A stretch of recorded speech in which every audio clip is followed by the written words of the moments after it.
Bridge TV, the voices of emerging communities. I'm your host, Dorinda Angelucci. Today, I'm in the field for Juneteenth, downtown at Grand Army Plaza. Good morning, Brooklyn! Happy Juneteenth! Happy Juneteenth! Come on! Happy Juneteenth! Come on! Happy Juneteenth! In 1865, enslaved Africans in Galveston, Texas, were informed of their freedom. It was June 19th. It was a day of excitement, grace, and amazement. It happened to and for formerly enslaved Africans who fought, waited, and died for their freedoms. We cannot discuss this day without honoring the terrible circumstances Africans and Americans survived. It is important to acknowledge Juneteenth is first a Black American holiday, then it is a joyous occasion for the entire diaspora living in the United States and globally. Hi everyone, my name is Assembly Member Radnisky Short-Hermlin, representing the 42nd Assembly District. I am here celebrating Juneteenth. This is the 4th annual celebration here in Brooklyn, sponsored by Council Member Farah. It is to celebrate the liberation of Black people here in America, the Emancipation Proclamation, which happened in 1863. We are still fighting inequalities and equities. So this is not over, ladies and gentlemen. We are here to recognize that we are still owed economic justice. We are still owed health justice, criminal justice reform justice, housing justice. We are here to recognize that we still haven't gotten our 40 acres and a mule. So as we continue to think and celebrate of our ancestors, let us remember that it's not over. Let us remember that we have a lot of work to do, and we join hands today to recognize all the work that we need to do in celebration of our ancestors and freedom. Hello everyone. June 19th, 1865 reminded us how some folks can take us for granted as a nation. This is America, like I said. We came a long way. To have so many others to come here together to celebrate Juneteenth with us, that tell us that we are going places. And when I say New York City, we have to lead by example. We will never go back to 1865. We'll remind our brothers and sisters reparation is real, not giving us a check, but giving us the opportunity to rise. And when I see all the different faces that's here, our children have a better tomorrow, and we have to be committed to it. So I want to say thank you to my colleague, FarahLouis, that think about it, the idea of bringing us together. And if you have any question where New York City is going, look at over here. People that are wearing the shirt are Mark Appel, Rai Goldstein. We have so many folks from libraries, people that are supporting, that can make a difference in our community here. So let me tell you, my brothers and sisters, that have your parents, your great parents that was enslaved. And let me remind you, me coming from Haiti, you know what we play in the world. We are saying no slavery, and that's why I have to say thank you to FarahLouis for taking it and say no more 1865, no more June 19, 1865. You're not gonna keep anyone in the dark. You're not gonna keep opportunity away from us. You're not taking education away from us. You're not taking housing away from us. You're not taking everywhere that we're supposed to be as a Black nation. We're moving forward together with all our brothers and sisters, white, I don't care where you came from. This is New York City. The psalm speaks of the brevity of life, but it's verse 12 where the writer says, so teach us to number our days that we may incline our hearts to wisdom. He's saying to teach us to live cautiously and to incline or lean in and listen for wisdom. And so on this occasion this morning, if you will allow a 12-year-old, almost 13-year-old boy to thoughts, ask you to incline your ear for just a few moments. If you are a black American, there are aspects of your life that are universal. We all have a shared consciousness called blackness. It's universal. When we walk into a room, it's telepathic. With just a swift nodding of the head, what's up? We instantaneously identify with our common history.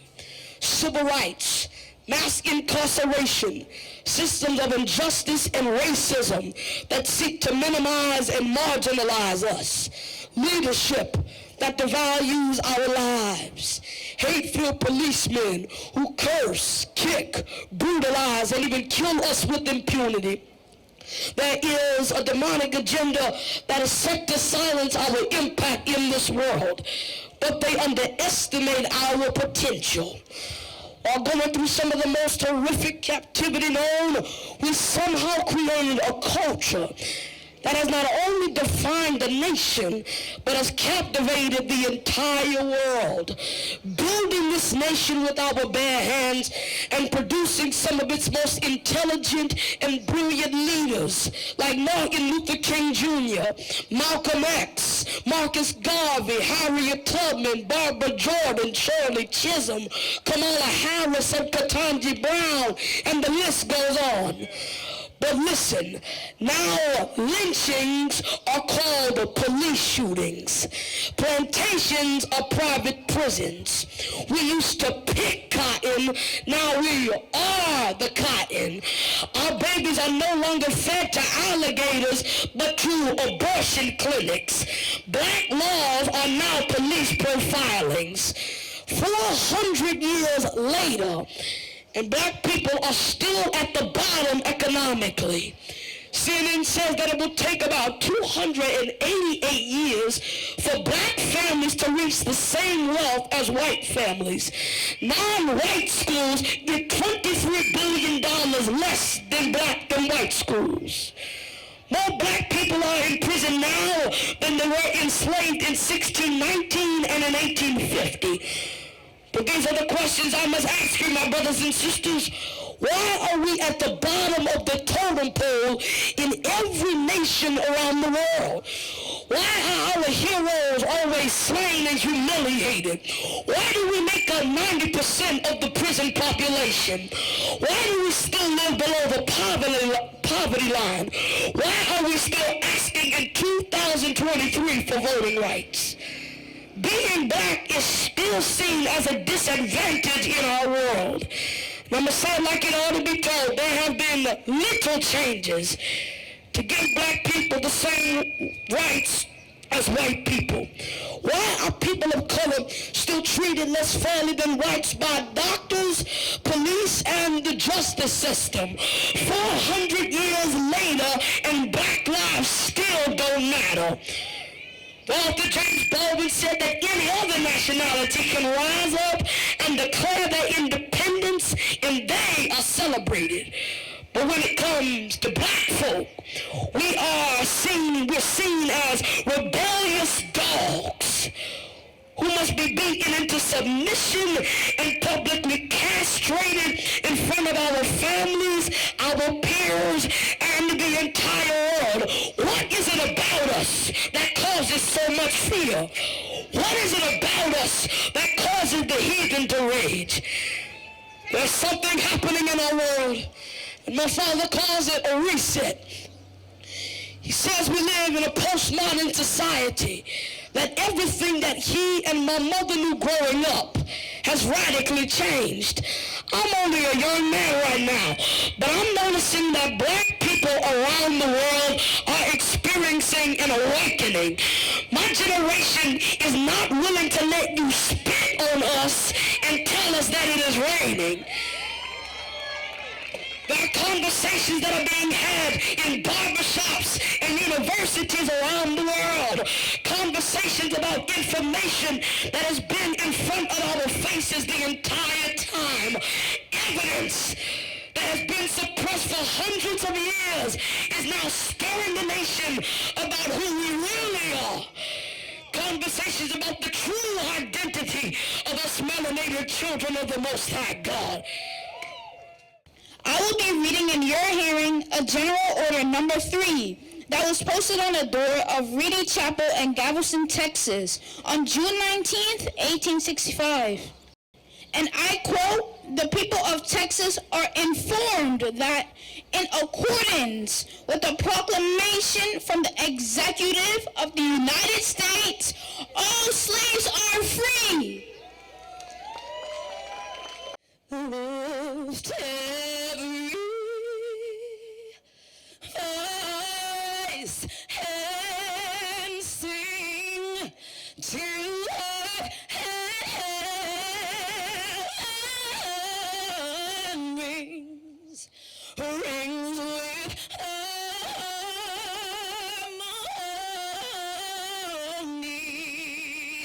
of liberty.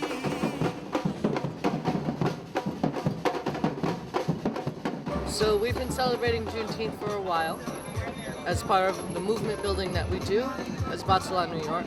We are an all-women Afro-Brazilian percussion ensemble, and being Afro-Brazilian, we celebrate Black joy, and we are part of the movement for Black lives.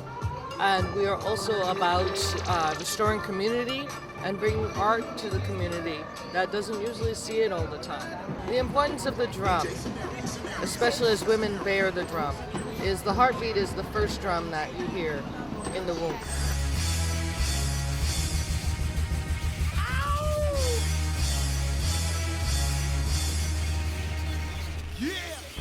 In 1865, enslaved Africans in Galveston, Texas were informed of their freedom. It was June 19th. It was a day of excitement, grace, and amazement. It happened to and for formerly enslaved Africans who fought, waited, and died for their freedoms. We cannot discuss this day without honoring the terrible circumstances Africans and Americans survived. It is important to acknowledge Juneteenth is first a Black American holiday. Then, it is a joyous occasion for the entire diaspora living in the United States and globally. I'm so excited to be here as the president of the bridge, co-sponsoring this amazing, beautiful Juneteenth event, sponsored by Councilwoman FarahLouis. It's a celebration of freedom, where every year on this day, we remember the freedom from slavery, but freedom from people all over the world, united together in freedom. And that's why we celebrate today with beautiful music, food. It's a celebration of love and peace to all. And we're so proud to be part of it. Freedom cannot rest. We who believe in freedom cannot rest. Come on, sing. We who believe in freedom cannot rest. We who believe in freedom cannot rest. You know what? That's how we can get back. Put it over time for the get back. Got a family with me, I can't sit back. Can't depend on me, that's a big fact. What's that? We fall down. What we do now? But we get up. What we do is that? We fall down. What we do now? But we get up. Gotta stay up. Give it up for yourself, y'all. Give it up for yourself. Give it up for yourself. I really applaud the Bridge Multicultural Project, Mark Appel, for all the great things he does in the community. I've had the pleasure of actually attending several events at Bridge Multicultural Project, EAT events celebrating all levels of the diaspora, all types of educational opportunities and experiences, and I think it really finds a great way to unite the community in a very meaningful way, in a very peaceful way, and in a way in which we respect our individual traditions and combine together to make something great. I think it's so important, not just for us, but for the young Black community that we have here, and it's so amazing for him as a white boy to see these kids have this type of representation out. I think it's so amazing, it's so heartwarming and God, look at the smiles around. There's so many smiles around, and it's so awesome and so nice. What do you think, bud? It's so important to be educated with Black history in school. It's so important for us white people to be educated in schools, so that way we don't have to. I mean, we have our history, they should have their history too. It's only fair. Their history is our history.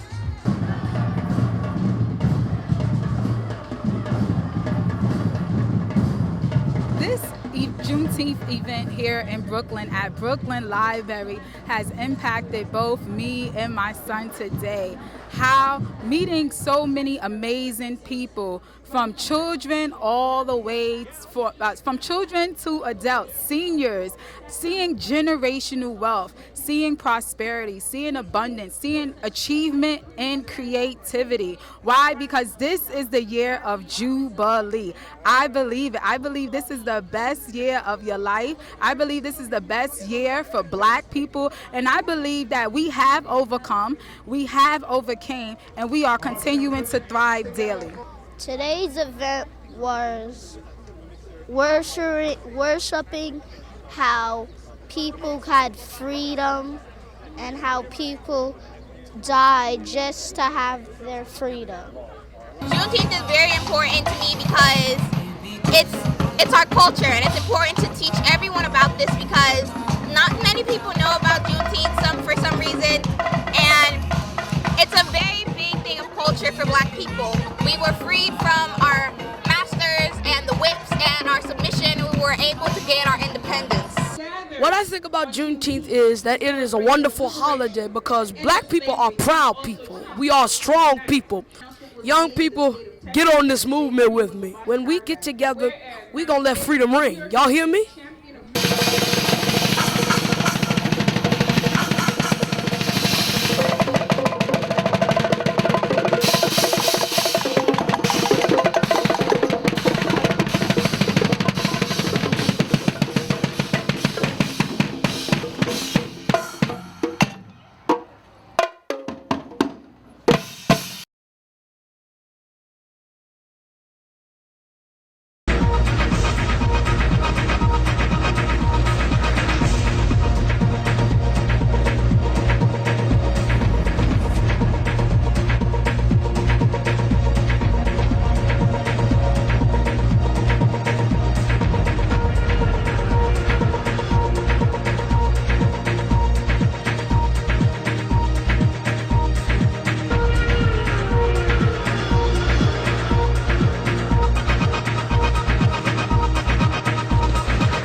I'm so happy to be here with the 63rd Precinct. It's coffee with the cop. It's a way of getting police officers in the community to know each other, communicate with each other, and understand that we work together in common cause to have a safe neighborhood for our children and our families, you know? So we're here with Sergeant Kyla, right? Skaya from the, she's the head of the, this section, right? NCSO, Section B. So come up, Councilwoman. She represents, she's been the New York City Councilman for, I think, close to a year and a half. And she ran, when she ran for office, working before at Jamani's office as his Deputy Chief of Staff. She ran on a very strong platform that our community's got to be united. And we got to work with everybody, with the police, with the Muslim community, with the Jewish community, with the Caribbean community. All communities got it, and that's the platform she ran. And she's doing an amazing job. And we need to give her support, as well as we need to give each and one of the officers that are putting your life on the line every day for support. And so, you want to say something, Councilwoman? Oh, sure. Well, good morning, everyone. Sorry. And I'm double parked. No tickets. So First, I just want to thank Mark Appel for opening his space for us to have this conversation with our local law enforcement. I particularly love the 63rd precinct because it's my precinct, and love all of you for all your hard work and your dedication to our community, to our district, and just to the borough of Brooklyn. So thank you all for all you do. Coffee with a Cop is a very important opportunity and a platform for us to reconnect, re-engage, and have conversations with our local law enforcement on ways we can work together and areas that we can fix in our community and be unified. So I'm happy for the opportunity to be here with all of you today, and I hope we can continue to all work together collectively. And want to thank you again, Mark, for all your hard work and support. Thank you.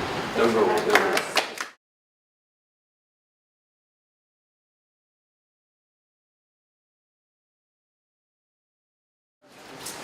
This past week at the bridge, we had a devastating loss. We lost one of our most astute, most strongest volunteer in our organization, Miriam Makanowski. She passed away this Saturday night in her sleep at the age of 51, leaving a beautiful family of 4 children and 1 autistic child. She was, every time we have an event at the bridge, every time we had a function or a program or activity or an outreach program in any community, Miriam was always here.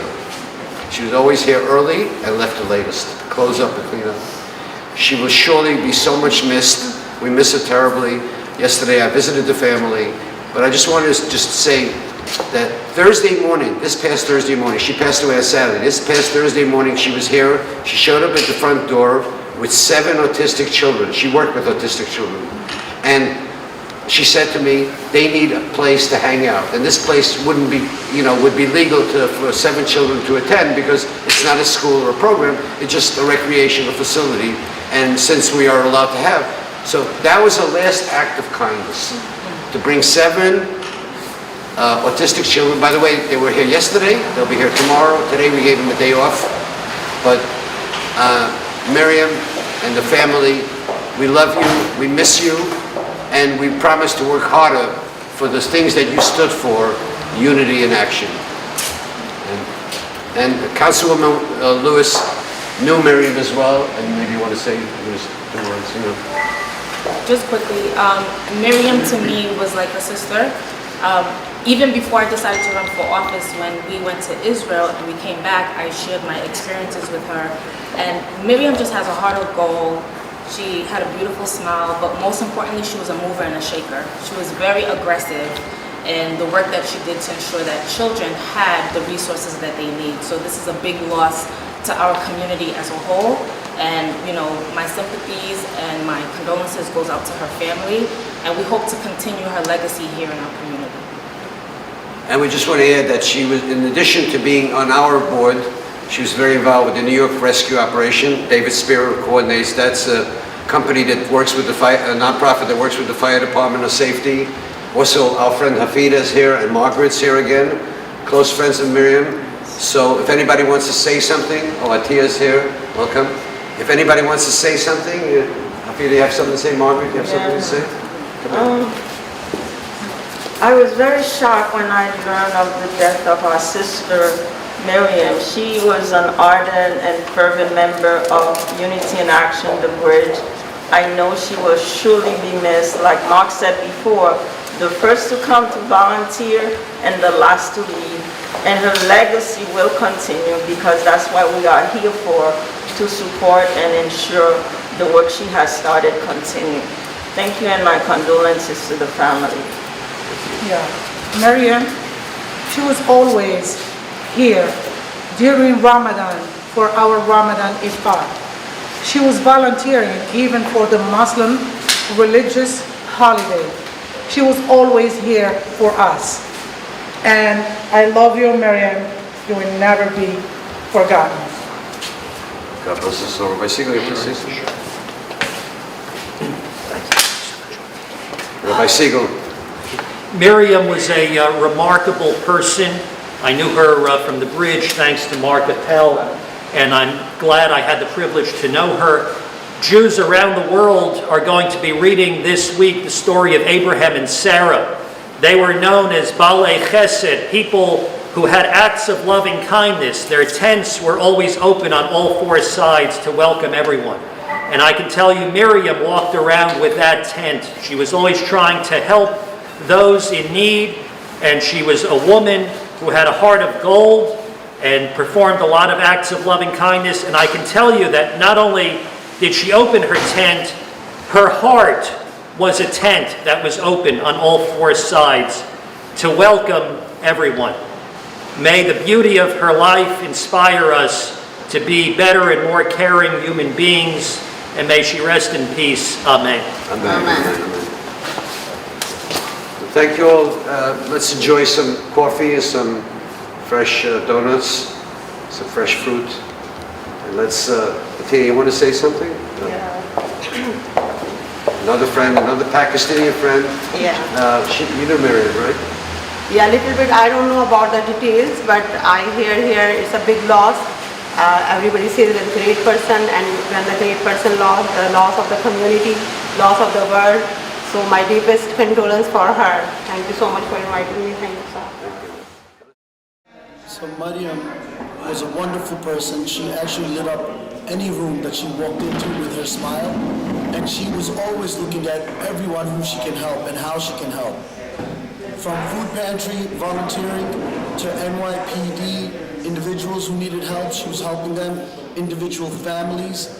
She used to tell me all the time, well, this person needs help, what do I do? And we're helping them, and that's what she did. And she didn't even tell anyone that she was helping people. She just did it out of her good heart. God bless her, we're gonna miss her. Thank you. You just mentioned the name Miriam Nakanovsky, and the first thing that comes to mind is how she helped so many people. Always with a smile, always helping people with different things, and she, especially when it came to special ed, she was just known to really, really help a lot of people in that area. So this is really a shock, and we're going to miss her.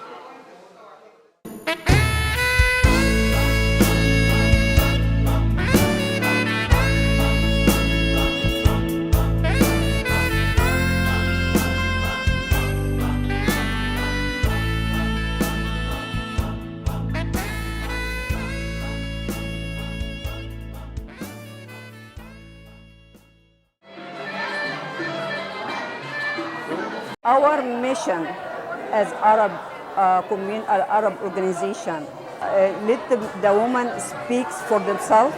We want the voice of the Arab woman in our community to be empowered. So we like them to be out, have a training, have a job, how to treat the children right.